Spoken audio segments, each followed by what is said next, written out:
Il est un peu plus de 8h30.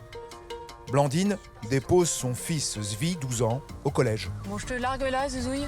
Attends, je te mets au coin. Nous sommes à Auckland, le 3 février, et c'est la rentrée scolaire. Et Zvi, remonte tes chaussettes, s'il te plaît.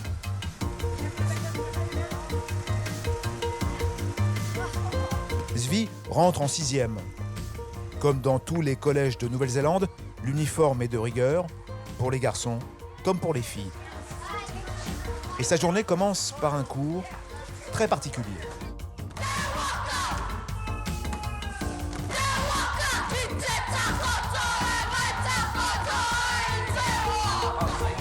Un cours de kappa haka. Vous avez probablement déjà vu les All Blacks accueillir leurs adversaires par un haka avant un match de rugby. Ici, c'est la même chose. Vous êtes prêts? Alors répétez après moi les mouvements et les mots. Basiquement, il s'agit d'un message de bienvenue dans la culture maori, du nom des premiers habitants de Nouvelle-Zélande. Mais c'est également une démonstration de force, censée intimider le visiteur. Les garçons, si vous y arrivez, faites cette tête et montrez vos dents. Vous avez compris? Jack, le prof, a 19 ans. Il vient d'une tribu du sud d'Auckland. La culture maori est un pilier de l'histoire du pays. Elle est donc présente partout, y compris dans le programme scolaire. Une fois par semaine, garçons et filles se voient dispenser pendant 1 heure un cours de haka.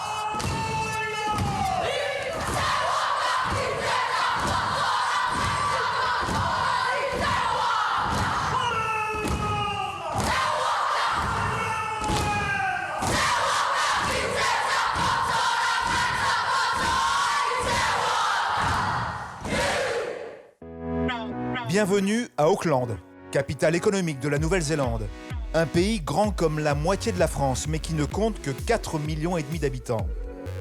À 19 000 km de Paris et à plus de 24 heures d'avion, il n'existe pas de destination plus lointaine.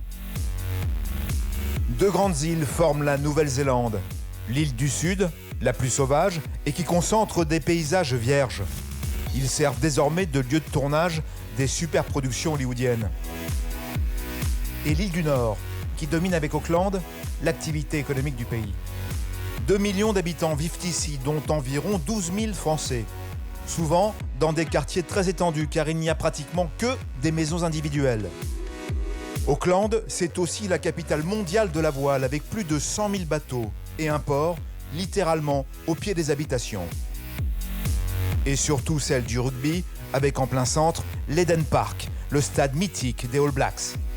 La ville, en travaux permanents faute de logements suffisants, est la porte d'entrée du pays qui va accueillir cette année plus de touristes que d'habitants.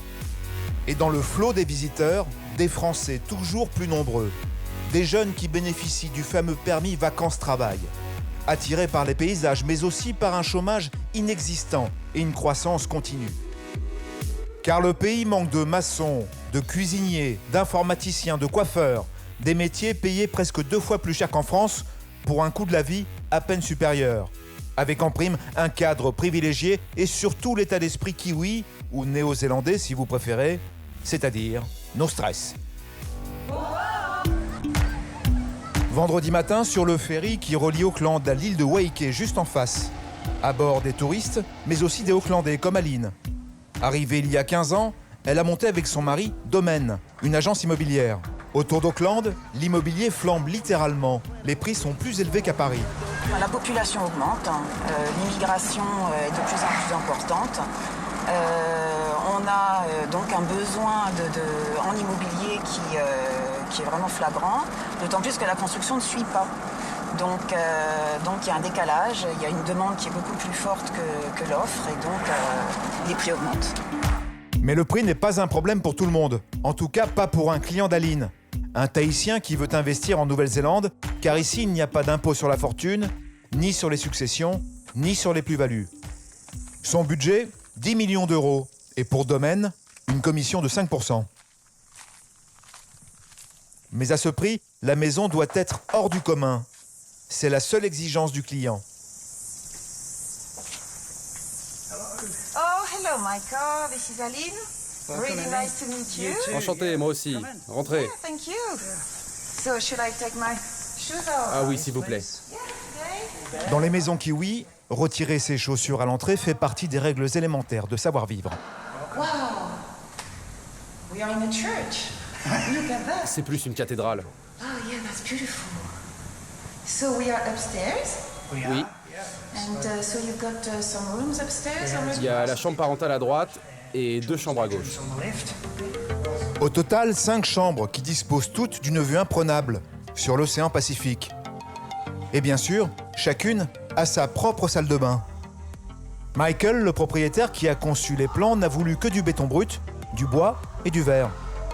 La maison, qui fait 850 mètres carrés, est ultra moderne. Mais ce qui la rend unique, Oh, stunning. So show me this piece of art. c'est ceci. Une piscine à débordement, comme suspendue dans les airs. So did you build it yourself? Yeah. Oui. Vous voyez la géométrie? C'est une piste de décollage. Les pontons de chaque côté guident votre regard vers cette petite île au milieu. D'ailleurs, elle s'appelle le Cap du Français. Michael, pilote d'avion à la retraite, a conçu une maison à la pointe de la technologie et de l'architecture. The view is just gorgeous. How long is the pool? Elle fait 20 mètres.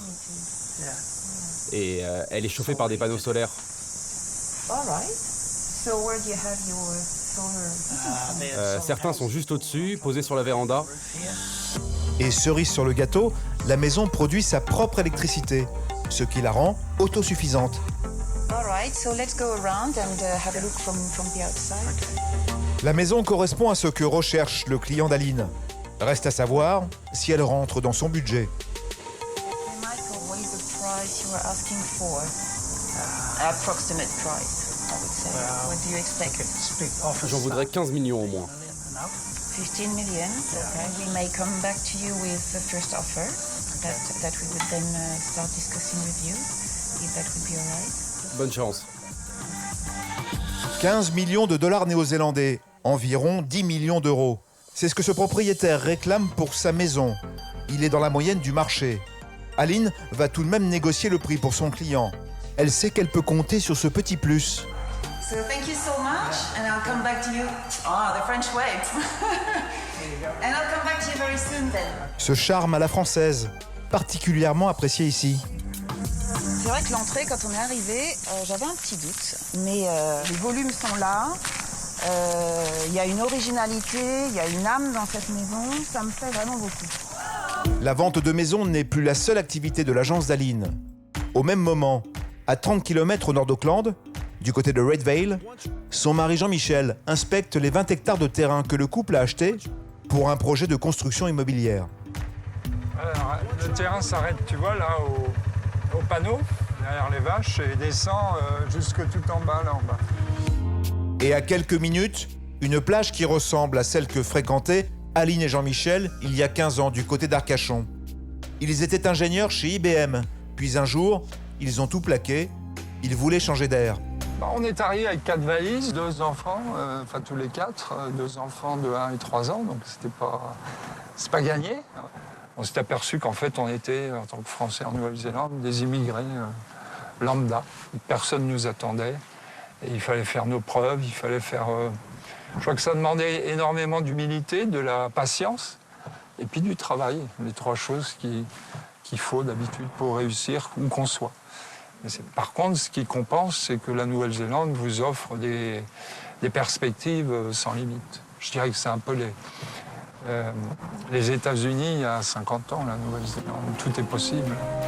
D'ingénieur, le couple est devenu agent immobilier et maintenant promoteur, avec un objectif aujourd'hui, s'engouffrer dans la niche commerciale des maisons à bas coût, 30% moins cher que le prix du marché. Une maison comme celle-ci. On aura 3 chambres, donc 3 chambres à coucher, toutes sur le côté nord, puisqu'en fait en Nouvelle-Zélande, c'est au nord qu'il faut être orienté pour avoir le plus de soleil possible. Une cuisine qui est déjà équipée, un coin salle à manger qui donnera sur la terrasse. Tu finis ça maintenant, comme ça on n'en parle plus. Finir ça maintenant, ouais, c'est bon. Ok. Je te fais ça et aujourd'hui c'est fini l'isolation, c'est bon. Ça marche? Ok. Pour maîtriser les coûts, Jean-Michel négocie lui-même les matériaux et il préfère travailler avec de jeunes artisans français expatriés. de plus en plus nombreux, Alex, puisque la Nouvelle-Zélande manque de main-d'œuvre. ça va? Ça va. Qu'est-ce que tu fais là? Là, on finit le revêtement extérieur. La douche, je vais te fixer là, au mur. Hein. Avec ses 20 hectares de terrain, des maisons, Jean-Michel a l'intention d'en construire une trentaine. Prix de vente, 290 000 €, du jamais vu en Nouvelle-Zélande. 8 heures, dans la banlieue d'Auckland, quartier de Mont-Eden, avec sa succession de rues en angle droit et de maisons individuelles. Parmi elles, celle de Blandine et Brogan, son mari. Ils se sont rencontrés à Paris il y a 13 ans. Elle l'a suivi ici par amour. Ils ont 2 enfants, Zvi, 12 ans, et Sian, 9 ans. Siano, je te mets les tomates? Avant de partir à l'école, Blandine prépare une lunchbox, une petite boîte qui contient le déjeuner des enfants, car ici, il n'y a pas de cantine. Tomates, vache qui rit, un abricot, et là c'est un sandwich marmite, à la marmite en fait. On mange ça par terre en 10 minutes, ça brise le cœur des mères françaises en général. Mais bon. On s'y fait. Bon allez on file, on est là pour comme d'hab. Allez vite, on y va. Oh, il est déjà 8h34. Super. Super. Dans la vie, Blandine est monteuse dans le cinéma. Quand elle est arrivée à Auckland, elle a dû s'adapter à plusieurs changements, notamment dans l'éducation des enfants. Par exemple, les enfants ne sont jamais punis. L'idée de punition n'existe pas dans ce pays, quoi. On ne punit pas, ce n'est que du renforcement positif. C'est-à-dire que quand un enfant a quelque chose de bien, parfois c'est ridicule, hein, il fait un tout petit truc, waouh, fantastique, good boy, good girl. Mais ça fait des gamins qui sont bien dans leur peau, quoi, qui sont bien dans leur peau, qui ont envie d'apprendre, qui se sentent mis en valeur, etc. Donc, mais c'est vrai, quand on arrive de France, on hallucine. Hein. Si tu donnes une claque à un gamin dans la rue, quelqu'un peut te dénoncer. Hein. C'est illégal ici. Sian est en CE2, dans une école bilingue franco-anglaise.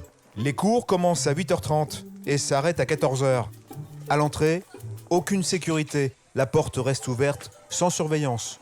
Le taux de criminalité à Auckland est 15 fois inférieur à celui de Paris. Dans la cour, des enfants qui circulent la plupart du temps pieds nus. C'est très courant en Nouvelle-Zélande, cela fait partie du mode de vie décontracté des Kiwis. À l'intérieur, des tables et des chaises qui n'ont pas beaucoup de succès. Les enfants sont assis en cercle autour de l'instituteur et l'on passe d'une classe d'anglais à une classe de français, sans aucune séparation. Et si les parents vont et viennent à leur guise partout dans l'école, c'est aussi parce qu'ils jouent un rôle actif dans son fonctionnement, comme à la bibliothèque, où ils se chargent du classement des livres scolaires. Dans mes dernières petites D'accord. étiquettes à faire. Vous avez fait combien? On en a fait, depuis janvier, on en a fait autour de 3000. D'accord. La semaine prochaine, moi j'ai un peu de temps, s'il te reste encore des trucs à faire, je pourrais passer un coup de... Ouais, les livres sont déjà prêtés à la maison, il va falloir s'assurer D'accord, qu'on ok. a les retours, pour D'accord. qu'on n'en manque pas en fait. D'accord, ok. Ok, super. Merci. Bon, ben, salut, À bonne plus. semaine. On comprend très vite qu'il va falloir qu'on participe en tant que parents, bénévolement. Comme on ne paye pas beaucoup de taxes, les écoles n'ont pas beaucoup d'argent, du coup c'est notre moyen de faire avancer le système pour que les enfants aient tout ce qu'il faut. Mais ce matin, Blandine ne vient pas pour ranger des livres. Une fois par semaine, avec d'autres mamans, elle donne un cours de lecture. Les parents interviennent directement dans l'apprentissage des enfants, et cela dans toutes les écoles primaires du pays. Margot, tu peux prendre... Ouais, prends un livre de français s'il te plaît. On va voir qu'est-ce qui est intéressant. Peut-être la Louvre, ça a l'air bien ça. Et cela se passe sous les fenêtres des classes, dans la cour d'école. Le manteau d'hiver que les dames de l'orphelinat. Tu sais ce que ça veut dire? Non. C'est un endroit où on met les enfants qui n'ont pas de parents. En anglais, on dit orphans. Tu connais ce mot? Ah oui. Ben, tu vois, c'est ça. Et bien sûr, les encouragements sont de rigueur. Lisez. Non, regarde bien, ça commence par quelle lettre? Ouais. Glisser. Très bien, pourquoi c'est Z et pas Z? Parce qu'il y a 2 S. Très bien, super. C'est super de les voir progresser et puis on sait qu'on apporte vraiment notre pierre à l'édifice, ça c'est génial. Hein? Oui. Puis c'est sympa de travailler avec les mamans, non? Oui. Ouais. Blandine consacre une matinée par semaine à l'école de sa fille. Petit déjeuner pour Clara et Édouard. Sur la table, baguettes et croissants. En France, rien de plus naturel, mais ici, c'est un luxe. Et on a une petite boulangerie dans la rue, en fait, à 500 mètres. et qui fait des produits un peu français. Et ça fait du bien, des fois. C'est pas donné quand même, hein, parce que je me souviens quand à Saint-Raph, j'allais chercher mes pains au chocolat et mes croissants, ça me coûtait 10 € pour 10 croissants, 10 pains en choc. Ici, 10 croissants, 10 pains en choc, en gros, ça fait presque 90 $. Bah, c'est 4,50 le... 4,50 le pain au chocolat. Bam. Ils sont arrivés de Saint-Raphaël il y a 3 ans, attirés par le changement de vie bien sûr, mais pas seulement. On est un peu mieux payé qu'en France pour une sortie d'études, c'est aussi pour ça qu'on est venu là. Moi je travaille en informatique et c'est des métiers qui s'ouvrent énormément, dont on a besoin de beaucoup de personnel ici. Et donc ils sont prêts à payer un peu plus, quoi. Pour Clara, cela s'est traduit par une augmentation de salaire de 30% par rapport à la France. Le couple a pu louer cette maison de 70 mètres carrés, 1 900 € par mois. Il fallait au moins 2 chambres. Clara est enceinte de 8 mois. Depuis leur départ de France, elle écrit quotidiennement un journal de bord. Donc ça commence le 9 novembre 2013, aéroport, les boarding pass, etc. Et puis l'arrivée en Nouvelle-Zélande. Aujourd'hui, on se dit on a fait tout ça, c'était facile et on s'en sort. Et il y a plein de moments, il y a plein de pages où on doutait vachement, où c'était hyper difficile. On en a vraiment bavé et tout ça c'est sur les cahiers et c'est bien parce que c'est des choses qu'on a tendance à oublier, quoi. En 3 ans, le couple a fait du chemin. Édouard, qui était serveur en France, a ouvert son restaurant, Le Chef, dont le bébé sera le premier supporter. Donc ça c'est la chambre du futur bébé. Dans 5 semaines, qui arrive dans 5 semaines, ouais. Un petit boy. Du coup, vu que c'est le premier, on prépare un peu. On prépare petit à petit. Je sais pas trop comment ça va se passer, mais... Et on lui a fait des petits t-shirts du chef déjà. Il fera partie du staff. Voilà, un free staff pour 15 ans, donc... Il fera la plonge. C'est ça. Pourtant, en arrivant à Auckland, Édouard n'avait aucun contact. Jusqu'au jour où il franchit par hasard la porte d'un restaurant. Et voilà. C'est là que tout a commencé. Alors qu'il boit une bière au comptoir, Paul, le propriétaire, lui propose de s'asseoir à une table et de parler affaires. Easy peasy. That's New Zealand. I mean, like when you're on a bar, everyone come and talk to you. Someone offer you like a business, you know. So it's the thing in New Zealand is like we give you a trust, and in France you have to win the trust, and that's all the difference. So here, like Paul gives trust. He says, okay, guys, you have a business. If you want tomorrow, do what you want with it. Paul lui propose 50% d'un établissement qui lui appartient au centre-ville, à condition qu'Édouard le redresse. En 3 ans, il réussit à faire du Chef un des restaurants français incontournables d'Auckland. Et pour entretenir sa réputation, il joue un gros coup ce soir. Là, on reçoit tout le matériel, les chaises, les tables, fourchettes, couteaux, verres de vin, tout ce qu'on n'a pas en fait, voilà. Il va accueillir une centaine de clients. Comme le restaurant est trop petit, il va bloquer toute la rue. Édouard a appelé cela la longue table du chef. 5 heures, tous les stores et restaurants vont fermer. Et en fait, au milieu, là, on se va se mettre 14 tables. 14 tables au milieu avec 90 chaises. Il y a la sécurité qui va arriver à 5h30. Donc en fait, ils permettent à partir de 5h30 de complètement bloquer la rue. Dit comme cela, ça paraît simple. Mais Édouard a non seulement déjà dépensé 15 000 € pour cette soirée, mais il joue la réputation de son restaurant. C'est un enjeu pour le prestige en fait du restaurant, de faire un gros événement. Quelque chose qui n'existe pas sur Auckland et de taper en fait un gros coup. Un gros coup, mais il y a un problème. Le manque de place. La cuisine ne fait que 12 mètres carrés. Sur une petite cuisine comme ça, il faut qu'on envoie 90 assiettes ce soir en moins de 5 minutes. All good guys? Everything's going well, chef? On vient de finir les entrées, on est pas mal. En moins de 2 heures, 50 mètres de table occupent la longueur de la rue. C'est l'heure du briefing. Tous les serveurs d'Édouard sont français. Il leur rappelle les règles en matière d'alcool, car ici, la police veille. On n'oublie pas, super important, de l'eau ce soir en permanence. Il faut toujours que les verres d'eau soient pleins. Si jamais la police passe et que les verres ne sont pas remplis ou qu'il n'y a pas assez d'eau sur table, on peut se faire avoir. À 6h30, on change, nœud papillon blanc, tablier, et c'est parti. Ok? Vous avez des questions? Les premiers clients arrivent dans moins d'1 heure. La grande table mérite vraiment son nom. 2 rues plus loin, Marie, 24 ans, qui vient de démissionner à l'amiable. Elle était opérateur dans une agence de voyage. En Nouvelle-Zélande, il n'y a pas de chômage, alors on change de job comme de chemise. En général le vendredi, car ici, on est payé à la semaine. Alors là, on va vers Key Road, là-haut, où je vais déposer tout un tas de CV. Justement, il y a plein de... Key Road, c'est assez... c'est le quartier qui bouge, quoi. Donc je pense que j'aurai l'embarras du choix. Pour pouvoir travailler en Nouvelle-Zélande, Marie a d'abord dû obtenir un PVT, un permis vacances-travail, qui n'est délivré qu'à 3 conditions. Avoir moins de 30 ans, un passeport français et au moins 2 800 € sur un compte en banque. Avant de déposer ses CV, elle a d'abord un premier entretien d'embauche chez un traiteur français qui a le vent en poupe. Enchantée, Marie. Enchantée, Amandine. Tu veux qu'on aille s'asseoir? Ouais, là-bas. Vous voulez? Ok. Je vous suis. C'est parti. Cela commence par une discussion informelle, histoire de cerner les motivations du candidat. Mais j'avais envie d'avoir une expérience professionnelle justement à l'étranger pour pas être trop dans le bain non plus parisien, boulot, métro, dodo. Donc là, ça reste exotique, quoi. Amandine, la patronne, cherche des vendeurs français pour conserver une authenticité. Mais ici, les règles ne sont pas les mêmes qu'en France. La durée légale du travail est de 40 heures. Du coup, nous, sur un job comme ça, là, c'est un plein temps. Donc, plein temps, c'est minimum 30 heures. Ça va largement 40, 42, 44, sans problème. Hein. Et bien sûr, pas de job sans un anglais maîtrisé. How confident are you in English? I am very confident, yes, because I travel a lot, so I'm used to speak a lot in English. Marie est embauchée au salaire net de 16 $ de l'heure, environ 10 €. Merci, bonne journée, salut. Elle commence lundi. Bah super, enfin je crois. Hein. En tout cas, il est super cool.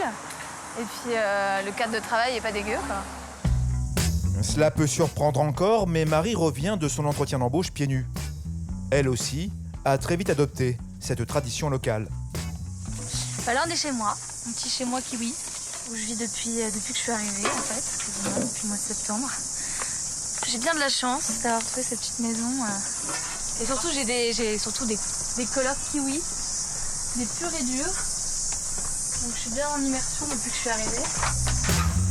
Elle vit avec 4 colocataires dans cette maison de 120 mètres carrés. Avec en plus un grand jardin à l'arrière. Les gens sont super jaloux quand ils viennent chez moi parce que moi j'ai un vrai jardin. Et ça c'est un des premiers trucs que j'ai fait quand je suis arrivée ici. Je me suis installée là, puis j'ai pris une photo parce que le palmier et tout, je trouvais que c'était vachement exotique.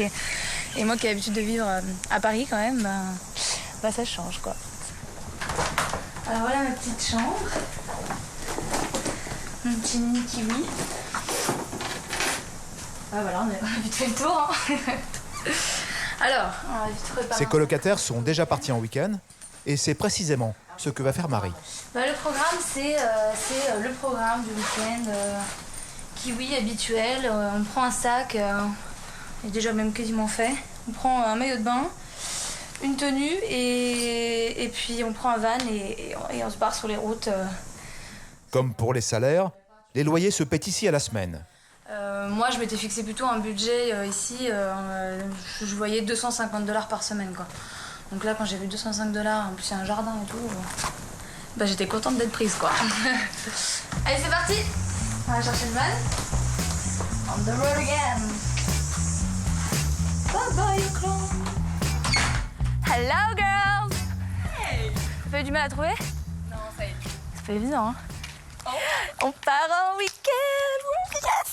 C'est cool. Oh, ils sont déments, les vannes. Marie retrouve Flavie, une copine qui vient d'arriver de France. À Auckland, pas de week-end sans van. Oh, si on a celui-là, c'est trop drôle. Ah non, celui-là aussi, il est cool avec la nana. Les loueurs de ces petits camping-cars sont légion, mais celui-ci personnalise tous ses modèles. Ouais, c'est discret, ouais. Mais on est comme ça, nous, on est des filles discrètes. Ouais. Hein? Leur van est même affublé d'une citation. Why do people with closed mind always... Ah ouais. Ouais. Puis en plus, c'est vachement philosophique. Yeah. Okay. Et là, vous avez la glacière. C'est bon? Plates. Good. La kitchenette est sommaire, tout comme le confort à l'intérieur. Oh, there is a table inside. Oui, il faut juste soulever cette partie. Juste là. Le lit se transforme en table et inversement. Il y a également un choix de draps et d'oreillers abandonnés par des clients précédents. C'est gratuit, mais pas forcément propre.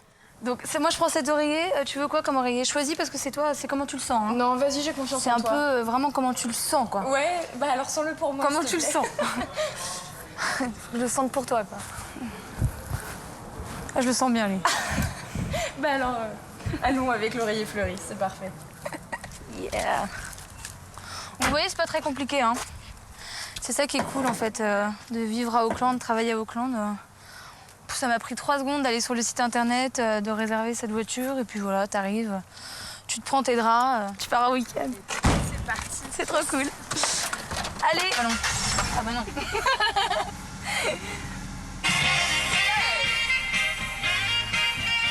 C'est parti.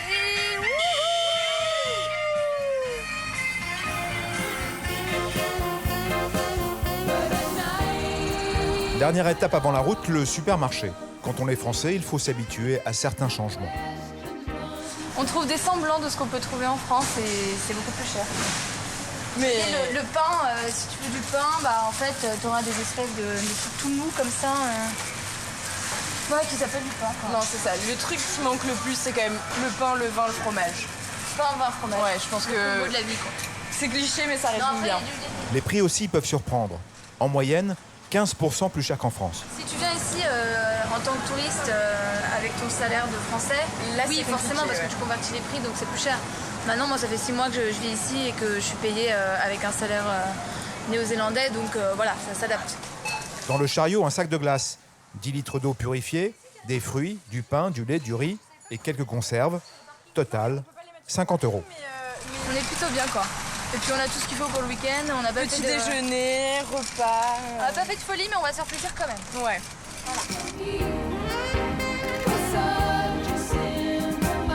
On sort d'Auckland en moins de 10 minutes pour se retrouver dans des paysages spectaculaires. Les filles se dirigent vers le Cap Nord avec un programme particulièrement chargé. Mais à Auckland, il n'est pas nécessaire d'aller loin pour changer d'air. Le port de plaisance qui donne sur l'océan Pacifique se fond littéralement dans la ville. Et c'est sur un bateau qu'Aline et Jean-Michel, les agents immobiliers, ont invité leur équipe. J'ai demandé à mon ami Bruce de nous emmener quelques heures faire le tour du golfe de Hauraki, au large d'Auckland. Là, on vient de quitter le centre-ville, le petit port de l'American Cup. Et il ne s'agit pas de n'importe quel bateau. L'Arcturus est une magnifique goélette de 21 mètres, construite en 1930. Auckland est surnommée la cité des voiles, City of Sails. On estime qu'il y a à peu près 100 000 bateaux. Ça fait à peu près un bateau pour 15 personnes. Ça veut dire que toutes les 2-3 familles, un bateau. Au bout d'une demi-heure de navigation dans la baie d'Auckland, l'Arcturus jette l'ancre pour une baignade. Même si l'eau est belle, elle n'est pas chaude. 20 degrés, pas plus.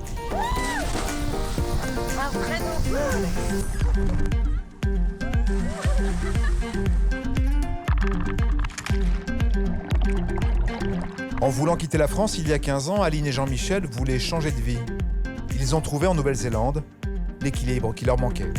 On a trouvé du travail, on a réussi à créer une entreprise ou plusieurs, on a réussi à créer des jobs, on a réussi à repartir, je dirais, un petit peu de zéro. Et on a 2 enfants qui sont heureux, bien dans leur peau.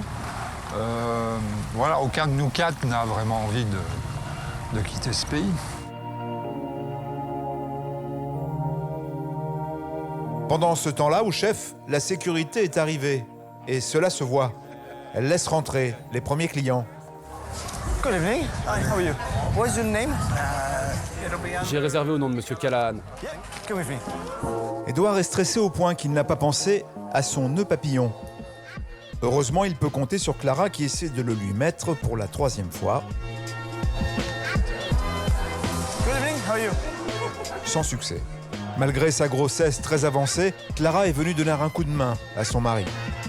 Enfin, être toute seule à la maison et savoir qu'ils sont en train de bosser sur une soirée comme ça, c'est un peu frustrant et je préfère être là pour aider, même si mon aide est plutôt limitée en ce moment. Mais Émilie, tu peux aller en bas et commencer à distribuer des canapés, s'il te plaît. Ne pape. Hop, hop, hop, on y va. Finalement, la 4e tentative sera la bonne. Do you like a white wine or red wine? White? En moins d'une demi-heure, la grande table s'est remplie. Le restaurant d'Edouard est le rendez-vous d'Auckland ce soir. Bonjour, ça va les chefs? En forme? Et paradoxalement, quelques Français seulement. Attirer d'abord les kiwis, c'était l'objectif. Ça montre que les Néo-Zélandais recherchent un peu cette authenticité française et ce système de grande table où tout le monde se met ensemble, s'assoit à côté, partage des plats. Et voilà, si on fait ça, l'objectif est atteint. Ok guys, perfect, good timing. Alors que la pression monte en cuisine, l'ambiance est étonnamment calme. Ça tient avant tout à la personnalité du chef. J'ai la chance d'avoir une équipe super calme, ça change de 3 chefs français avec qui j'ai pu travailler. Mais là, j'ai un chef kiwi qui est toujours stable. Et la seule raison, c'est qu'il dit que si lui, il explose, et ben, toute la cuisine explose en fait. Et cette attitude semble plutôt bien fonctionner. Allez hop. En l'espace de 5 minutes, la longue table est servie. Du pavé de chevreuil et son pudding de champignons.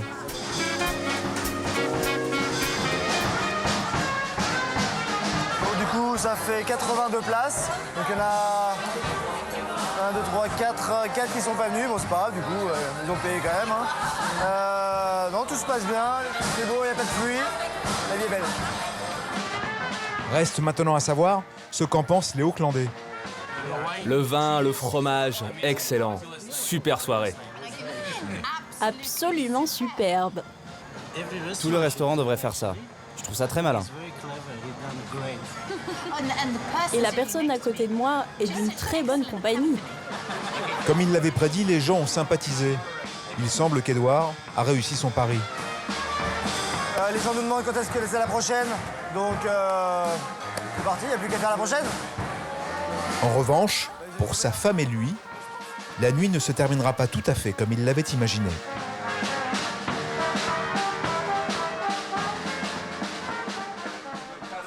À l'opposé de la grande table, une soirée typiquement kiwi pour Blandine et son mari. C'est l'anniversaire de Lee, il a 50 ans. Oui, oui. Joyeux anniversaire, frérot. Autour de la table, 3 Françaises qui ont suivi comme Blandine leur mari néo-zélandais. Des maris qui du coup se sont mis eux aussi au français. Tout le monde parle français? Non. Oh non, français, non. Non. Oh no, Rachel. Français, hollandais, un peu spécial, mais bon, ça va. Ah ouais, lui aussi, très spécial. Français. You speak French? No. Yeah, it's okay. Par contre, il a une très bonne descente. Il ne fait pas encore nuit, mais l'alcool très présent sur la table a déjà fait son effet. Du coup, on aborde les sujets les plus intimes, sans tabou.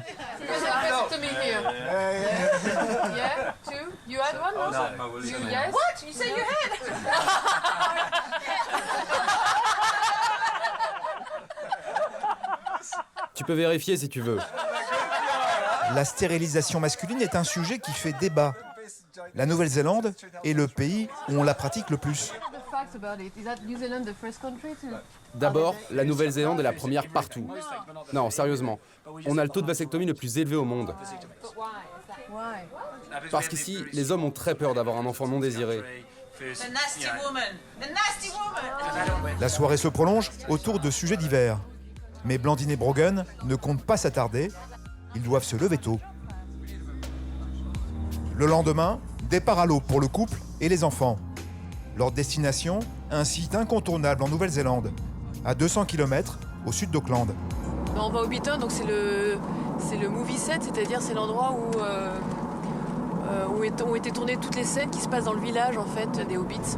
Les Hobbits, personnages principaux dans la trilogie du Seigneur des Anneaux. La famille, pour qui c'est une première, veut arriver sur le décor le plus tôt possible pour éviter le flot des touristes. Oui. Et malgré les précautions, il y a déjà de nombreux quarts de visiteurs. Vous pouvez prendre place dans le bus et je vais vous emmener sur le décor du film. Pour accéder au village, il faut faire 10 minutes de navette.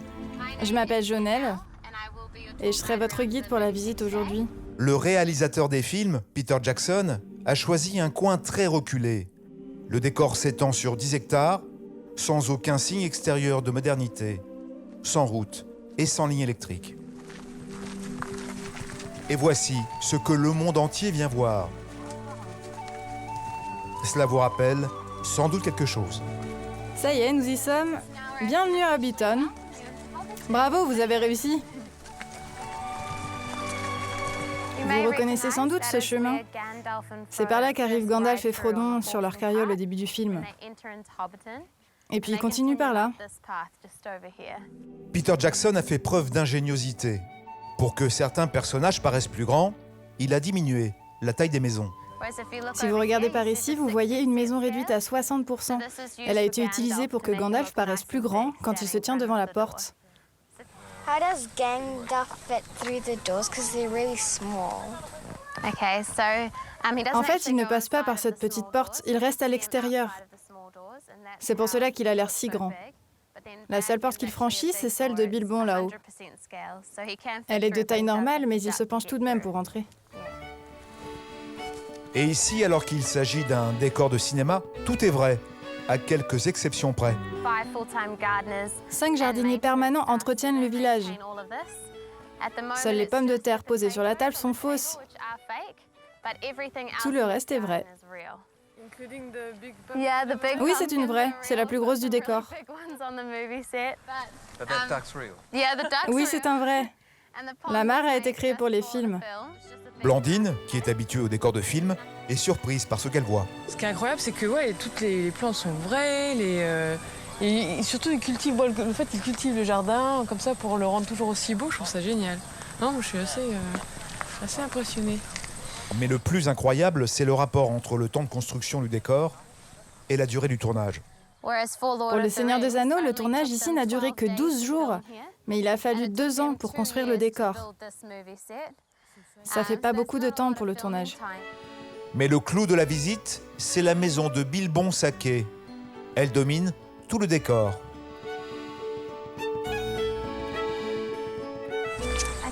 Et voici la maison des Saquets, celle de Frodon et Bilbon. C'est la plus grande des maisons hobbits. Impossible d'en franchir la barrière, mais pour notre famille, Jonelle va faire une exception à faire rêver les fans. La porte est coincée et ne s'ouvre pas.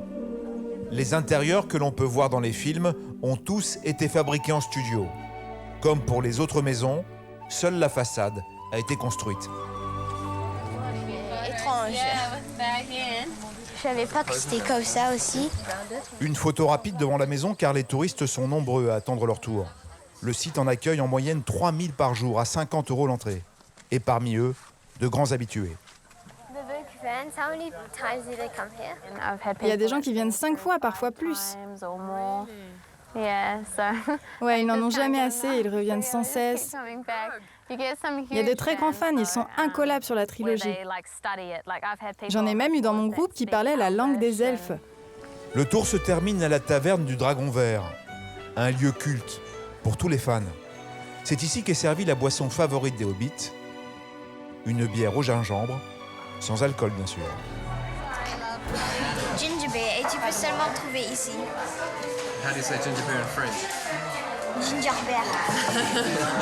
Le décor reste une attraction touristique, mais Hobbiton fait désormais partie du patrimoine néo-zélandais. Autre décor typiquement néo-zélandais là aussi, une plage de sable noir ultra sauvage.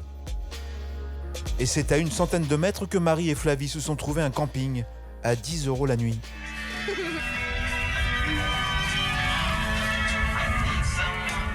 Et là, on s'installe pour la soirée, pour la nuit, et c'est pas nul, quoi. Enfin, je sais pas, on a la mer, on a le coucher de soleil. Le point de vue est imprenable. De quoi oublier le confort plutôt sommaire de la nuit qui les attend. Le lendemain, nous retrouvons les filles au petit déjeuner. Marie, qui côtoie désormais les Néo-Zélandais, apprécie une chose en particulier. Les gens n'ont pas l'air relax, les gens sont relax. Comme ils sont très loin de tout, j'ai l'impression que j'en ai, après 6 mois passés ici, comme ils sont très loin de... Leur île est quand même assez isolée. En fait, dans leur tête, c'est la Nouvelle-Zélande et le reste, c'est overseas. C'est le reste du monde, quoi. Ils n'ont pas de gros problèmes sociétaux, de gros problèmes politiques, de gros problèmes environnementaux. Tout ça, ils n'ont pas ces problèmes-là. Et du coup, c'est vrai que c'est hyper relax, quoi. La prochaine étape pour Marie et Flavie, le Cap Nord. Ce qui frappe en Nouvelle-Zélande, ce sont ces paysages sublimes, comme cette plage, où l'on ne croise jamais personne.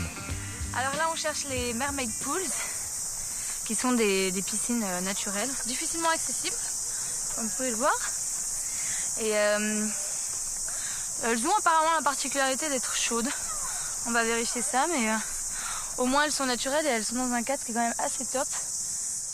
Et rien ne semble vouloir décourager les filles, pas même l'ascension, pour parvenir au bain.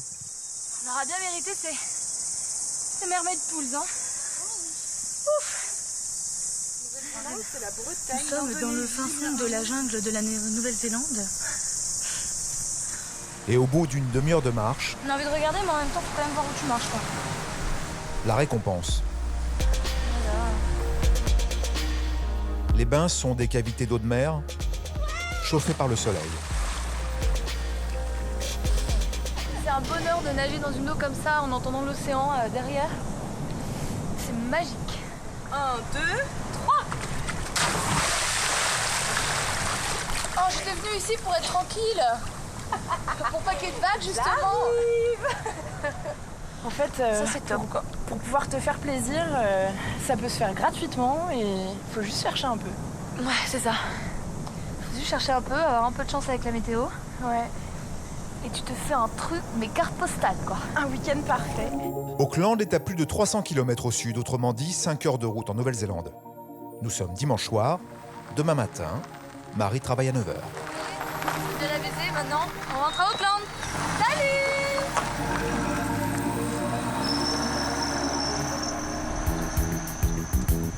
Nous retrouvons Édouard, le lendemain de la grande table. Après une nuit blanche, il a pris une douche chez lui et il revient à l'hôpital d'Auckland.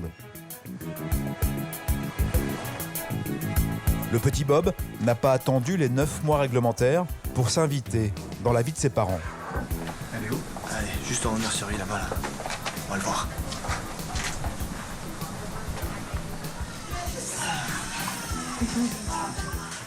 Ah là, c'est une grosse surprise, ouais. Donc en fait, il est sorti un mois à l'avance. Donc, du coup, il a ses poumons qui n'étaient pas encore assez développés. Il est assez grand et assez gros pour un mois en avance, mais les poumons étaient encore trop immatures. Ça rend pas trop compte, je pense encore, mais je pense que quand on va revenir à la maison à 3, ça va faire bizarre. Mais Non, attention, c'est dingue. Ben, on est parti de France il y a 3 ans. Voilà. Et ça va être une nouvelle aventure. En naissant ici, le petit Bob est franco-néo-zélandais, pour le plus grand bonheur de ses parents.